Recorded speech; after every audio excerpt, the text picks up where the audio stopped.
תשמעו מה אומר. מה זה העבודה? אומר הרבי, העבודה היא התקפיה והתאפחה. מה זה? התקפיה, לקפות את היצר, לקפות את כל החומר, ומה זה התאפחה? ואז כתוצאה מכך מתהפך החושך לאור. זה כל העבודה של הבן אדם. בשביל זה הקדוש ברוך הוא ברא את כל העולמות. ברא לנו גוף בהמי, ועם נפש בהמית, ועל זה יש את הנפש המשכלת, ויש את הנפש, ויש את הרוח, ויש את הנשמה. כל המערכה הזאת, כל המיקס הזה, של חומר ורוח, כל כדור הארץ, עם כל המנעמים שלו, והתאוות שלו, ותאוות ממון, ושאר כל התאוות האכילה, וכל מה שנעשה פה, כל זה נברא בשביל משחק אחד גדול, התקפיה, לקפות את היצר, והתאפחה, להפוך את החושך לאור. תקשיבו טוב.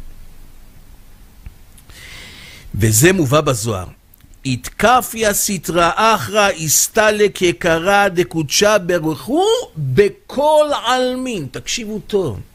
אומר הזוהר הקדוש, ברגע שיש שלב מסוים בחיי האדם, ניסיון, האדם, האישה, הבן, זה לא משנה מי, יוצר מצב של התקפיה, הוא מתגבר על הרצונות הבהמיים, על הרצון של הנפש הבהמית.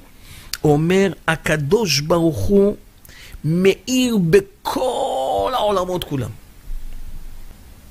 עכשיו, תראו, זה דבר עמוק. מה זה בכל עלמין? מה זה בכל עלמין? העולמות בנויים בדרגות. עשייה, יצירה, בריאה, אצילות, יש אחר כך עוד עולמות של אק.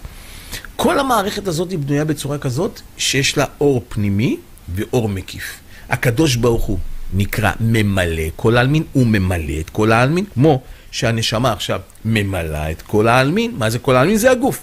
הגוף שלנו העולם קטן. גם כל העולמות הם בצורת הגוף. והוא גם מסובב את כל העלמין. מה זה מסובב את כל העלמין?